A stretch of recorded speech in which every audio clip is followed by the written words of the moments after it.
I got another email from, it's a long one. I'm just going to excerpt a few things, but it goes into what we've been talking about here recently on the program and the AEW reviews and their fans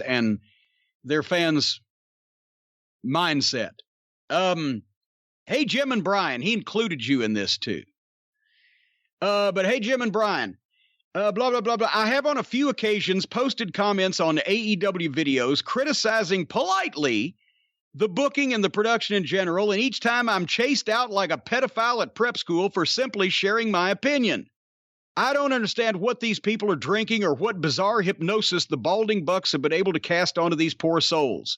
I have routinely been told my negative comments aren't helpful, and I should fuck off back to 1999. Now, it's gotten to the point where 1999 is now considered a long time ago. Holy fuck. Dave Meltzer told me he wishes he could join me in 1985. You weren't born in 1985. I was born, but if I was going to go back, I'd go back to 86. The Mets won the World Series. Well, there you've mentioned that. He says I should fuck off back to 1999 because spreading positivity is what AEW needs. This is a huge problem for this company who, in the midst of a cancel culture world where inclusion is paramount above talent, have secured a fan base that keeps saying they want more of this nonsense. YouTube analytics is important these days. And I know for a fact that Tony Khan and his team read the 50 or so blindly positive comments on each video and convince themselves that they are doing the right thing, much like that South Park episode where they are loving the smell of their own smug. Wrestling is blowing my mind at the moment because the representation online is that everything is overly positive and awesome. And this is the line that got me. It's the only event entertainment product where the acidic online presence is people being positive, not negative. Think about this. Everything, the world sucks because pretty much the world sucks, but everybody always complains about how everything sucks. With it, the problem is the exact opposite. Nothing with these people about this program sucks when it so obviously sucks. Anyway, Jamie continues. Our favorite sports teams are lambasted online and people are unnecessarily cruel because they didn't win a game. But with AEW, it's a massive online love fest. How is this happening? I guess people have just given up and don't have the energy to fight it. I'm now starting to think that Tony Khan cannot seriously be this blind, and it must be this way by design. They must be happy with 500,000 to 1 million fragile snowflake viewers and must think that putting out a compelling boundary-pushing product will eventually offend someone, and they end up getting canceled. So instead, it's all-inclusive wrestling by the Young Bucks and friends. Come and play. We don't bite. May I add that I have no problem with inclusivity, but to repeat my point, they are doing this at the sacrifice of talent and skill. Inclusivity should be in addition to and not instead of. I thought that was kind of interesting. And he's from London. The most perceptive people are from across the pond. But, you know, it's yeah, everybody else is overwhelmingly negative. It's the only place in the world. This is the only situation where they can't do anything wrong in these people's. Well, I know. We just talked about a previous instance where you can't do anything wrong.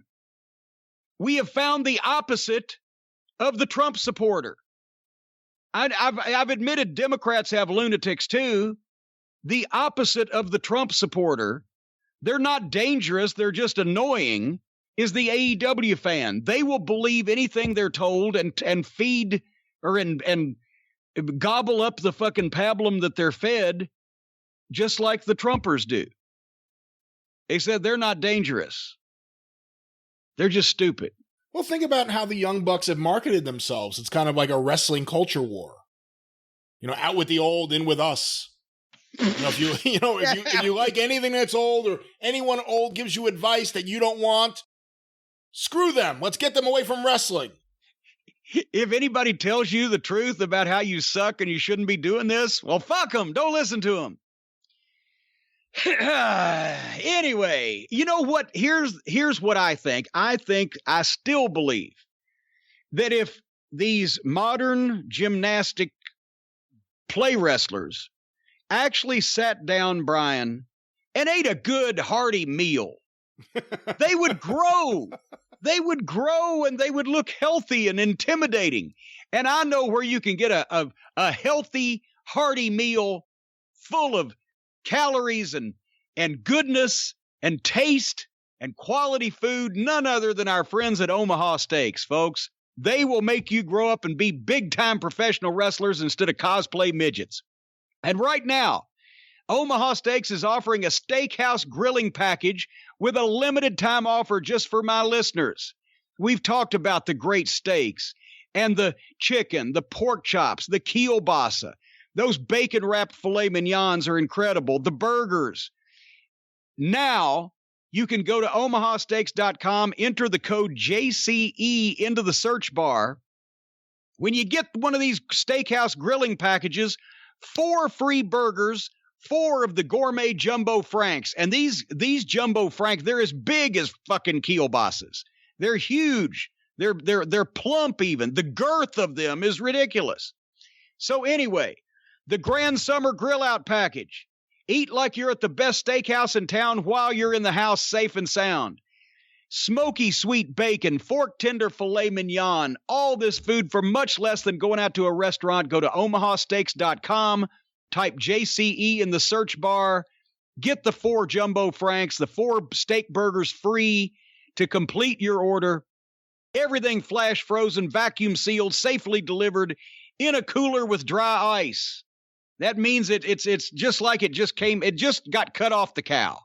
It's just that fresh. omahasteaks.com. Is your mouth watering yet, Brian? Absolutely. Enter the promo code Austin Aries and get your free Omaha Steaks. No, hey! What in the world? No, that's it. Only if you want turnips. That's right. And you have the promo code Aries. He ate a turnip in frustration. Yes. No wonder Austin Aries is only 5'3". He never ate a goddamn decent meal when he was a growing boy, and he's still a growing boy. Omaha Steaks can make you grow up full adult size, folks.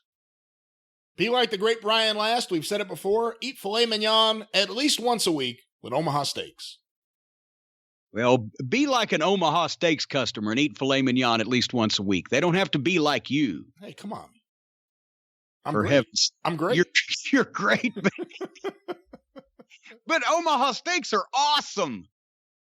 What was that goddamn that outlaw guy, Warhorse, that worked with Cody on AEW a few weeks? His catchphrase was "Warhorse rules ass." So here he is, ladies and gentlemen. No, the Ruler. Wasn't. Was that really? Yes, it was. That is his guy. Go right now. You can do it faster than I can. Go to some of his social media. His catchphrase was "Warhorse rules ass." Like, yes, ladies and gentlemen, introducing now the ruler of the kingdom of asses. What the fuck? Oh my God. I'm on his Twitter right now. Warhorse rules ass. What a goof. I'm not making this stuff up.